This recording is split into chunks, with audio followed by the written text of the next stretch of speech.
Those people who thought that teaching is an easy career, somehow, somewhere you're wrong, because they normally say this is a noble career. It's a career that you shape somebody's child life as your child is shaped. So everybody in the world, every person in the world passed through a teacher. Whether it is school teaching, whether it is home teaching or homeschooling or schooling in school, whatever you want to call it, everyone has to pass through a teacher. And so we normally say this is a very noble career. And if you have been admiring teachers just because they go for holidays, sometimes long holidays, sometimes short holidays, somehow, somewhere, if you admire them for that, you almost become wrong. I'll show you why and I'll tell you why. My name is Anna Francis. Thank you so much. This is the weekly video and thank you for always tuning in. If you didn't know, this is what I do when I am not on the camera, and this is where I spend my time with boys and sometimes with girls. You don't want to miss what I'm just about to talk about. Join me, tune in. If you haven't subscribed, please do subscribe. It's going to be a very short video because I'm showing you what I am doing, and like you can see, I'm very leisurely dressed working from the house. I'm waiting for you to subscribe, and let's do this.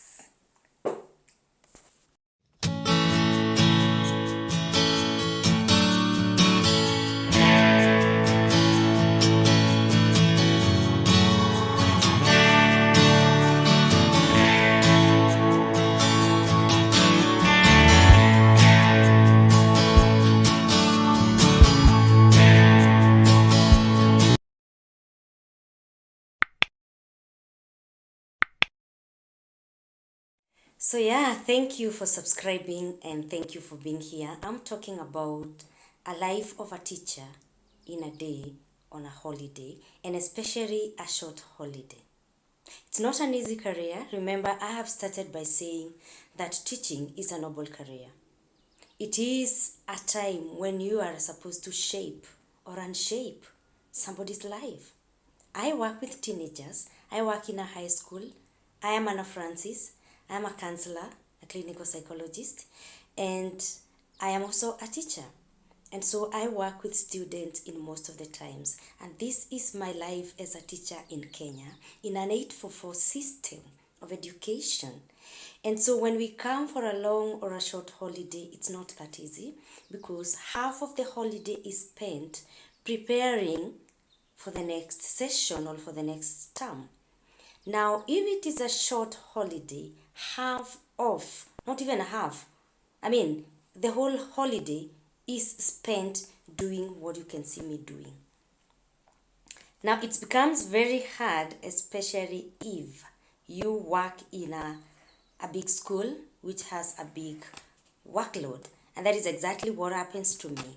Now, what I'm doing is that before we end the term, in between the term, 844 system is full of exams. That is, I'm a teacher in Kenya, and this is my life. This is a day in a holiday, and this is what I am doing. All these are bundles of students that you're supposed to mark and key in the marks with a deadline and with a target. So if you thought that teachers are on holiday, for sure, if you're a high school teacher, somehow, somewhere, 844 system, I don't think you are in holiday because this is a short August holiday. I know there's some who are in the summer. Ours is 844 system. We are not in a summer holiday. Our summer holiday comes the long holiday, if I may call it like that.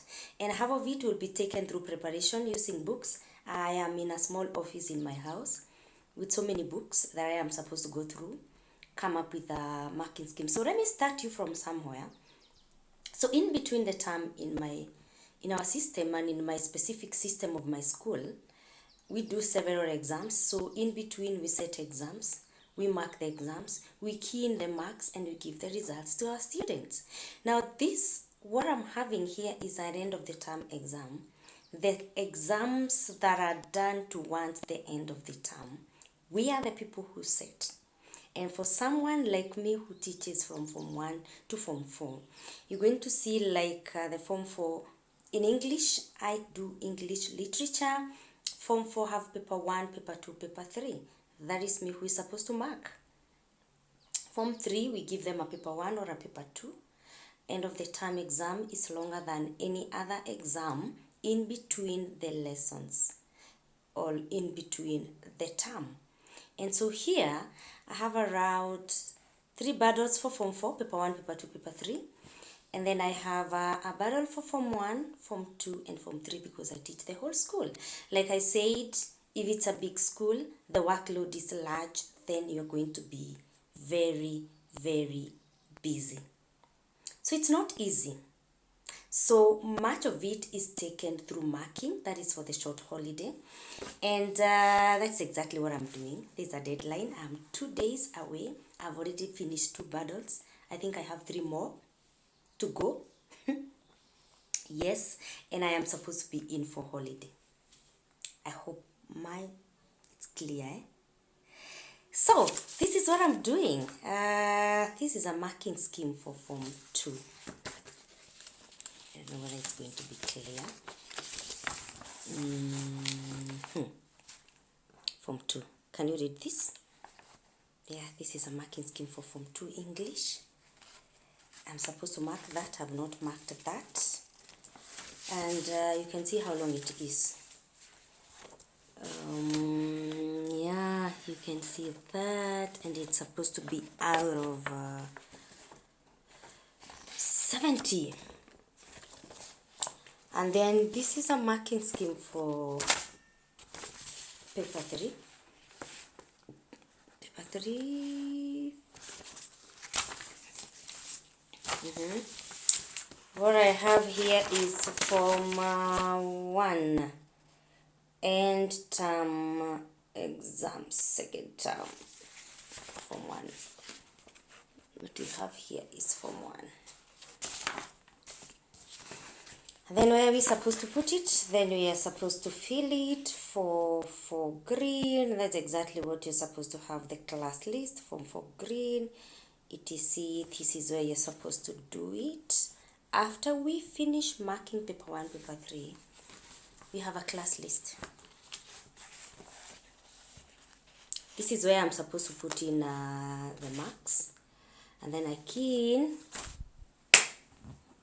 in a computer app whereby it is supposed to calculate the marks for us. And so what I'm doing now is marking with a deadline. Trust me, if you cannot concentrate on marking, right now I'm not concentrating. You're not going to do the right thing. And you can see what I am having here next to my camera is a book. This is a Form 2 book. I have to use textbooks to confirm whether the marking scheme that was given is correct, because sometimes we can do it in a hurry and we make mistakes and we mess our students. And so I have several textbooks that I've carried here. Form 4s, they do set books. And so we, in our system, in Kenya, our 844 system, which is changing to CBC, Form 4s, they do set books. I don't know what is your system and where you're watching from. So we make these boys and girls before they do their KCSE.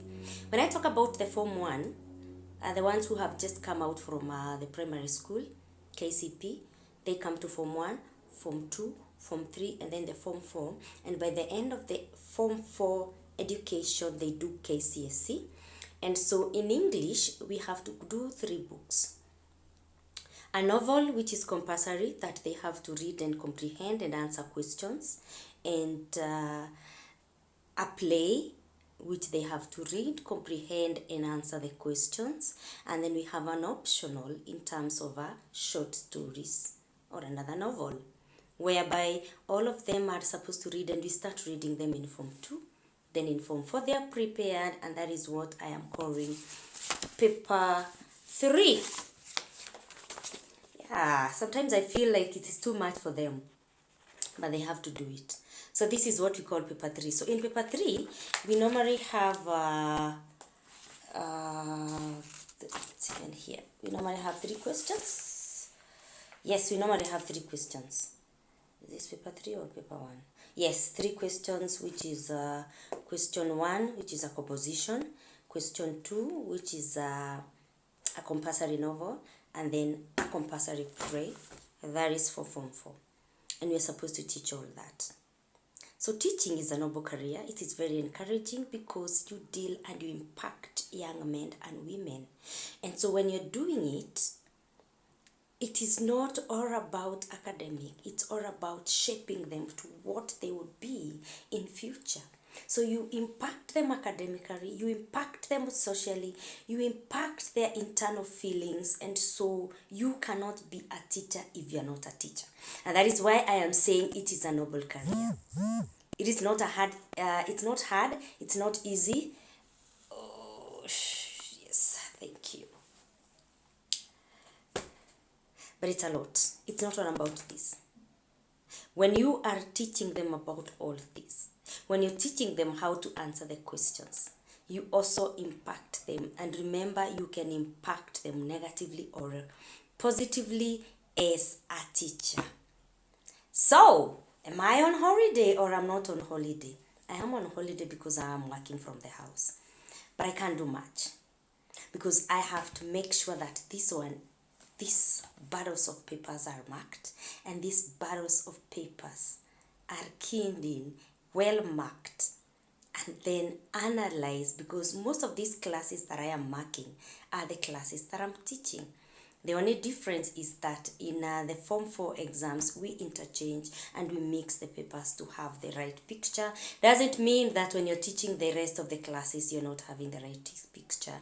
But it's important to know whether whatever you have been teaching, they've understood or they have done the right thing. Now, the worst is teaching, and then when you are marking to see whether the concept was caught or they grasped the concept and they fail. As a teacher, I go back to being a mother, because in our 844 system, they are supposed to perform. And if they don't perform, remember we are saying that you shape them all out. And you also shape their academic performance. Because what we mean when we talk about the 844, they have to do the exams. And when they do the exams, they have to be placed in university. That is why I am talking about Form 1, coming from class 8, where they did primary school, where they did KCP. They were placed in a certain high school. And when they are placed in that certain high school, they'll have to do the KCSE, which is Form 4. And after doing the final exam, which is KCSE, they have to be placed. Like the ones that I taught last year, the KCSE of 2022, they've been placed this year to university. And so when you're teaching a concept and these students are not getting, that means they will not perform very well in your KCSE. And that is another stress. So apart from impacting them academically, socially, and even impacting their life positively, so that they may be able to live well in the society and with others once they leave the high school, you have to ensure that they perform in their KCSE exams, and they have to get good grades so that they are placed to do what they want, to do a course of their choice in the university. It is so stressing to ensure that these boys, especially the ones that I teach, these boys and girls work hard in whatever you're teaching them, and that you have to place them when they are supposed to be and ensure that they get the concept they're supposed to get. Alafu wapite na waende university. Because if you don't impact them like that academically, and these boys and girls do not go to the university and do what they wanted, then somehow, somewhere, if they are to blame you, or they are to be blamed, it is important for a teacher to do what they are supposed to do. So this is my life in a holiday. I have to confer anywhere where I have an issue. So this is a Form 1 book, Secondary English Form 1. I have for Form 2. I have for Form 3. This is what we call a head start. I have another one for Form 4. And so I teach Form 1, Form 2, and Form 3, and Form 4. You don't have to ask me how many lessons I have in a week. Yeah, especially if you come from a big school which is populated, you have a big school which does not have enough teachers, you've got to do a lot over the holiday and over the weekends. So I do a lot over the holidays, I do a lot over the weekend, and this is exactly what I am doing here in my small office. So I was marking the one for Form 2. Please, Form 1, actually, this is what I'm doing. Oh, have I stopped it? No, I've not stopped. So I'm just about to show you how we do it and how we mark it. So, like, for example, this is a Form 1 paper. Like you can see, I have unfolded it from the page that I want to mark. This is a Form 1 paper that has gone from page 1 to page 6. And so I've marked the first page. I'm not going to show you the performance of the boy. So I've marked the first page. So I'm supposed to go to the second page. And so what you can see here is page 2, where I am supposed to mark. And just before I mark it,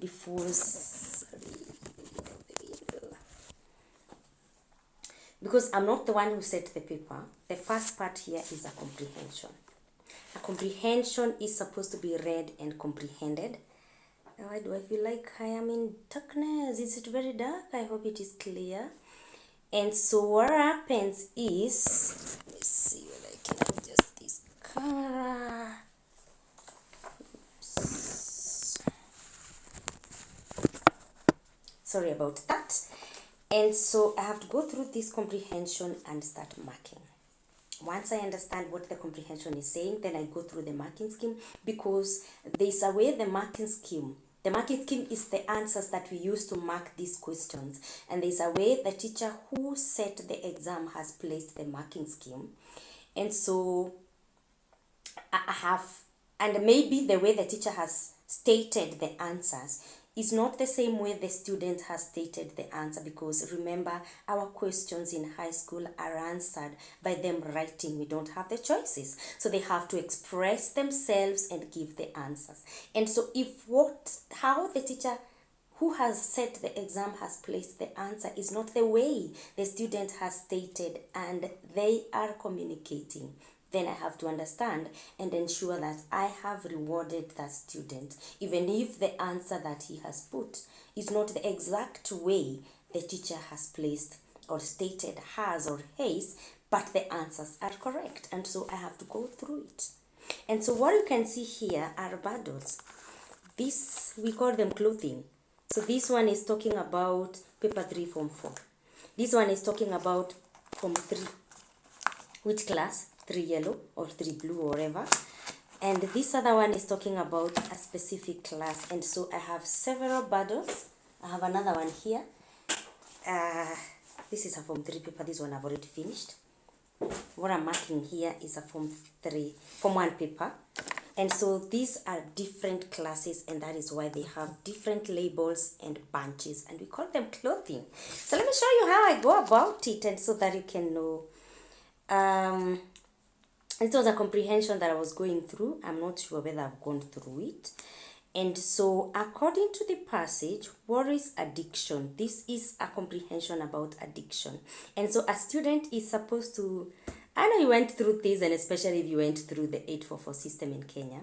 According to the passage, what is addiction? 2 marks. So the student is supposed to go to the comprehension and look for the answer according to the passage. So if I go to the first paragraph, we most certainly know about addiction to drugs, alcohol, or gambling, for instance. Now, why do we have such comprehensions most of the time? Because this is what is affecting most of our students about drugs. And so most of the comprehensions and the novels that they're supposed to read are novels that will give a moral lesson. We also do what we call oral literature, oral skills, and poetry in English, and they are supposed to give them the moral lesson. As in, the students and the young teenagers are supposed to pick a lesson and learn from the instances and the circumstances that are found in those comprehensions or those novels or those readings and pieces that they're supposed to do. And so what I'm doing here, this comprehension is about, it's not given a title, but you can hear it's about drugs and drug addiction and substance use. So we most certainly know about addiction to drugs, alcohol, or gambling, for instance. However, did you know that there are other forms of addictions? Some are life threatening, while others could be harmful. Addiction occurs when someone has no control over what one is doing, taking, craving something that may be harmful to him or her. And the question is asking, according to the message, what is addiction? Drop a comment and give me the answer to that question. I've already read for you the first paragraph, and that is where the first question's answer is coming from. What, according to the passage, what is addiction? And here the statement says, addiction occurs when someone has no control over what one is using. Could be any substance abuse that brings about addiction, taking or craving something that may be harmful to him or her. And that is how addiction occurs. So according to the passage, what is addiction? This is whereby someone has no control over what one is doing, taking or craving something that may be harmful to him or her. Is this student correct or wrong? Drop a comment and let me know the answer. I'm not going to tell you the answer, and I'm not going to tell you what. Oops.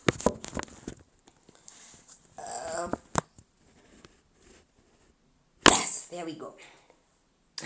Question number 2. Drop a comment and let me know where the answer is, or what the answer is according to what I've read. Question number 2. Why do people get addicted in sugar, fat, and salt? So we advise the students to underline the answers where they're coming from. Remember, the comprehension comes in all the papers, whether you're in KCSE or not. So in all the papers that they're going to do in their exams, there's always a comprehension if it is the end of the term or a general exam. So, why do people get addicted to sugar, fat, and salt? Why do you think people get addicted to sugar or salt? I have done psychology, and I know there's something that is called dopamine. Dopamine is a neurotransmitter that is used for reward and pleasure. And so when you're addicted to some of these things, your dopamine has to be released. And if you overuse them, you know what I'm talking about. And so common foods that people get addicted to include sugar, fat, and salt.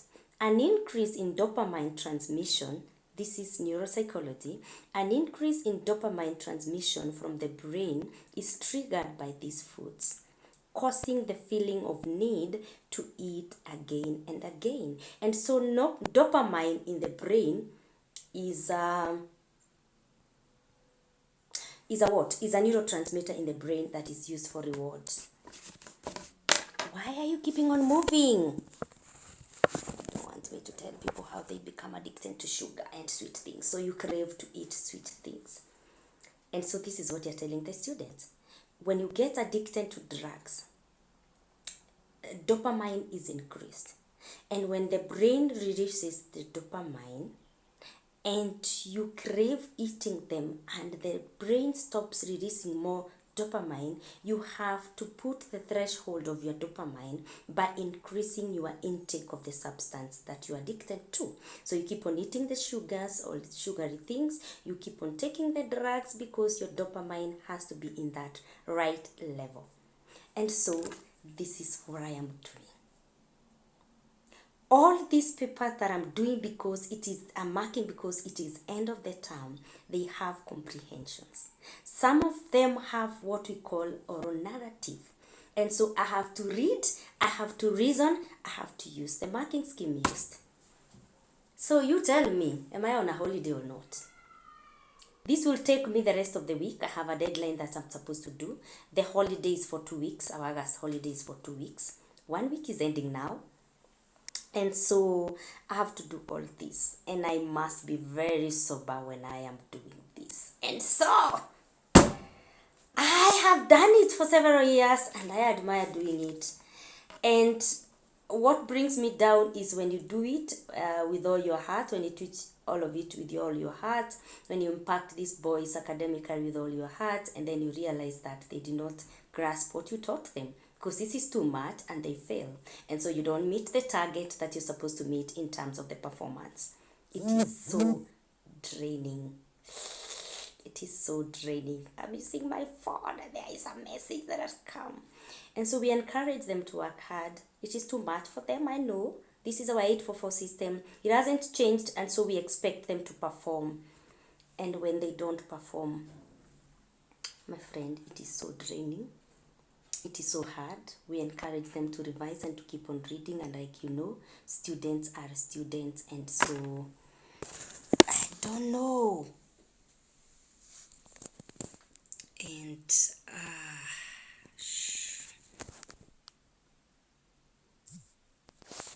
somebody's calling, and using my phone. And so guys, it is not easy. Thank you so much for being with me. Encourage your teacher. I am a teacher in Kenya, teaching high school English and literature, and thank you for being with me up to this time, and may God bless you even as you continue supporting me and subscribing. And this video will be out on Wednesday. It's today Wednesday 15th, the 16th, let me see, Sunday 13, 14, 15, to be tomorrow, I mean on Wednesday. What date? 16, I mean Wednesday 16, it will be out on at 9 a.m. That is 300 hours GMT, and God bless you even as you continue subscribing. Goodbye.